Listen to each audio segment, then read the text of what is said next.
नमस्कार। आज हम बात कर रहे हैं झारखंड और आसपास के आदिवासी समुदायों के एक बहुत ही खास पर्व सरहुल की। हाँ, सरहुल प्रकृति का उत्सव। बिल्कुल। और इसमें एक बहुत ही दिलचस्प परंपरा है हांडिया चढ़ाने की। हमारे पास कुछ स्रोत हैं जो इस पर थोड़ी रोशनी डालते हैं। और ये जानना जरूरी है कि ये सिर्फ एक रस्म नहीं है, इसके पीछे काफी गहरा मतलब है। वही मेरा सवाल भी यही है।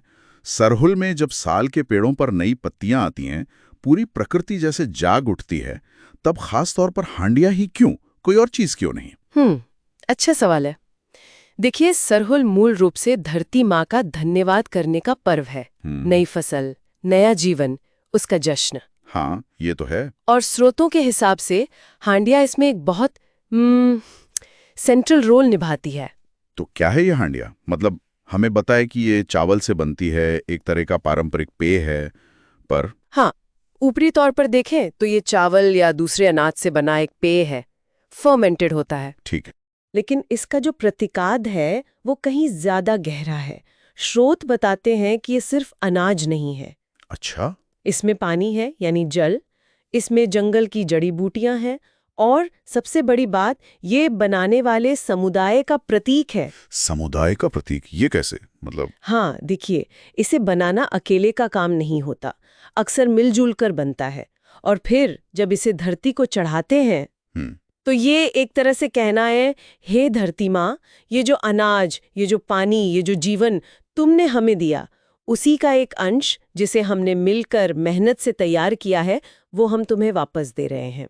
ओ, मतलब एक तरह का सम्मान, कृतज्ञता। बिल्कुल, कृतज्ञता और सम्मान। ये बाजार वाला हिसाब किताब नहीं है कि खरीदा और पी लिया, ये एक रिश्ता है। वाह, ये तो बहुत सुंदर बात है। और मैंने सुना इससे जुड़ी कोई पुरानी कहानी भी है शायद। हाँ, एक लोक कथा है, काफी प्रचलित है। कहते हैं कि बहुत पहले एक बार धरती माँ रूठ गई थी। रूठ गई थी मतलब उन्होंने अन्न देना बंद कर दिया था, सूखा पड़ गया, अकाल जैसी स्थिति हो गई। अरे बाप रे।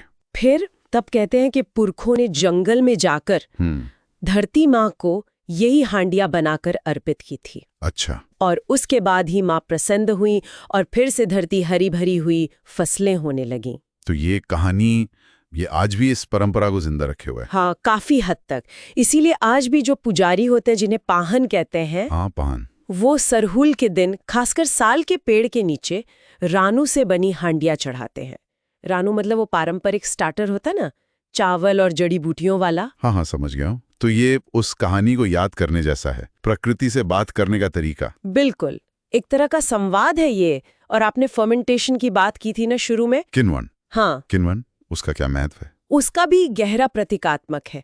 सोचिए, जैसे बीज मिट्टी में जाता है और फिर उससे अंकुर फूटता है, एक नया जीवन। वैसे ही चावल या अनाज, वो किण्वन की प्रक्रिया से होकर हांडिया बनता है। वो भी एक तरह से जीवन का, सृजन का प्रतीक है। अच्छा, मतलब ये पूरा प्रोसेस ही नेचर के साइकिल जैसा है। हाँ, प्रकृति का जो जीवन देने का चक्र है ना, ये उसी का एक छोटा रूप है। तो ये महज एक केमिकल प्रोसेस नहीं, ये जीवन का उत्सव मनाने जैसा है। तो फिर ये परंपरा हमें क्या सिखाती है आज के समय में? सिर्फ एक पेय चढ़ाना ही है या? नहीं, सिर्फ पेय चढ़ाना नहीं। ये दिखाता है कि वो समुदाय प्रकृति से मिली चीजों को सिर्फ इस्तेमाल करने की वस्तु नहीं समझता, वो उनका सम्मान करता है। हाँ, और सिर्फ लेता नहीं, बल्कि कृतज्ञता से कुछ लौटाता भी है। ये आजकल के जो कमर्शियल ड्रिंक्स है ना बाजार में, उनसे एकदम अलग है। कैसे अलग है? वो तो बस खरीदे, पिए और खत्म।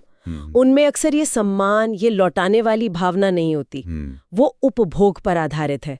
जबकि हांडिया अर्पण, ये सम्मान और संतुलन का प्रतीक है।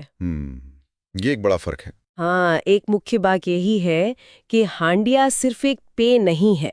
ये समुदाय और प्रकृति के बीच वो लेन देन वाला रिश्ता नहीं, बल्कि गहरे सम्मान और सह अस्तित्व का प्रतीक है।